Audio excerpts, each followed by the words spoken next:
A war of words has erupted in the legal community over the wording of the draft referendum of the draft wording for the Voice referendum. Senior barrister Brett Walker says lawyers who are critical of the referendum are purveyors of doomsday scenarios. And he says that those who complain about the Voice are probably racist.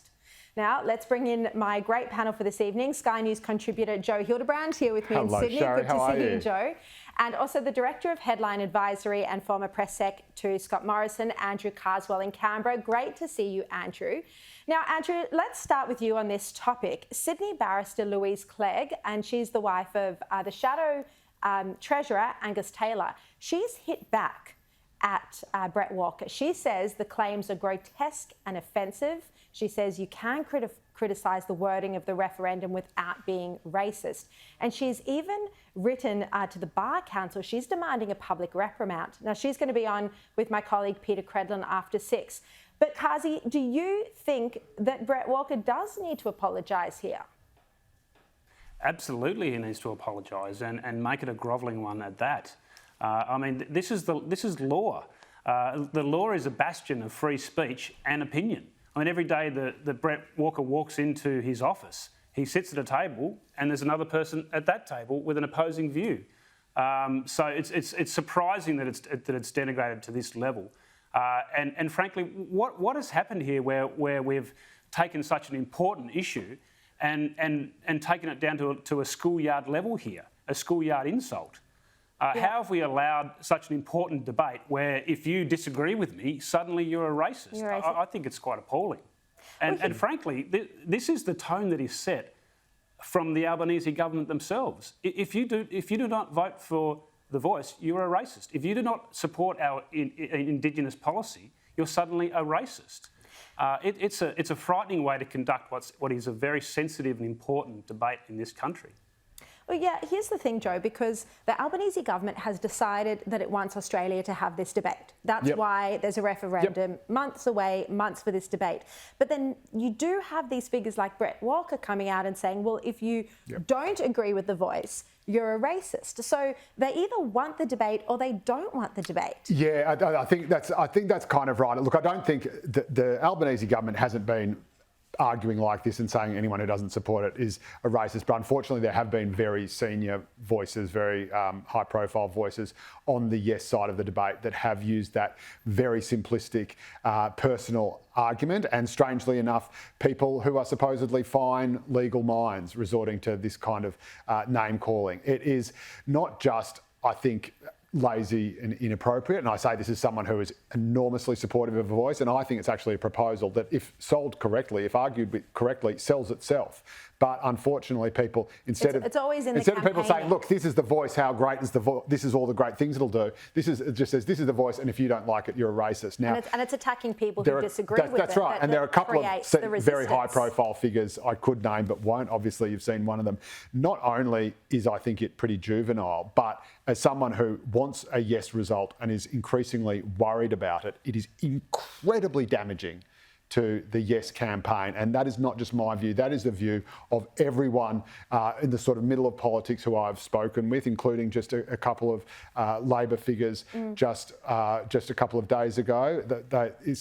One sat down, the head of a think tank, a Labor-line think tank. They're worried about it not passing. They're worried about it not passing, and the number one thing they are worried about, and if anyone is listening out here who wants to call anyone a racist after this, wants to watch, the number one thing they are worried will blow it up is this tendency from everyone on the side of the Voice to call anyone who isn't a racist. That is their number one thing that they think will sink the Voice. So if you want it to go down, if you want to lose it, just call all your opponents a racist, because that is what's going to get everyone's back up. That's what is going to get people thinking, well, hang on, they must have something to hide, or I don't know what this is, and it's going to blow the whole thing up, and that would be a national tragedy. Totally agree.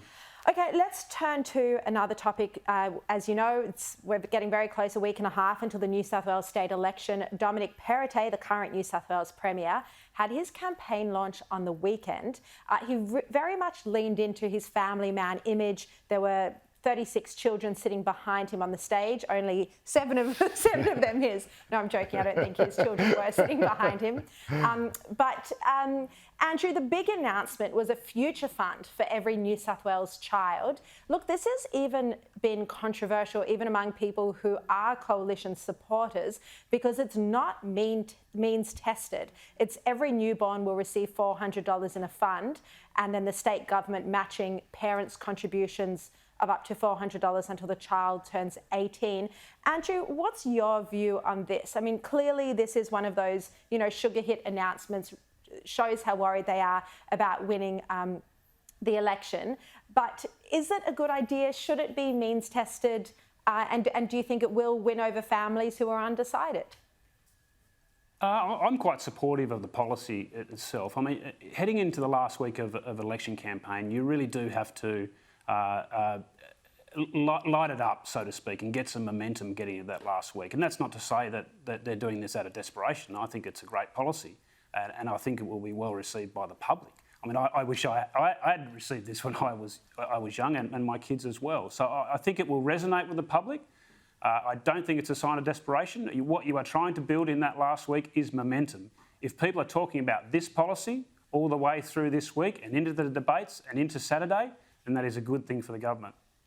Look, what I thought was so interesting about the campaign launch yesterday, Joe, is that they didn't have the former premiers there because they were trying to present. They don't want to remind people. There's too many of them. The stage isn't big enough. Not only that, they don't want to remind people of how long the New South Wales government has actually been in power. So there was no Gladys to be seen, or Barry O'Farrell, or Mike Baird. They were trying to present Dominic Perrottet as a fresh face, if you like. Yeah, very much so. And I think that's actually the truth, believe it or not. I think the sense for this election campaign is you have Dominic Perrottet as a leader who is very energised, has a lot of big ideas, as we've seen, a huge number of big, bold, reforming big picture policies. Like bank account for kids. The rest, that's right, like the bank account for kids, like his pokies reforms, like the early childhood education, like the, effectively decriminalisation of small amounts of drugs for personal use, the land tax. It goes on and on and on.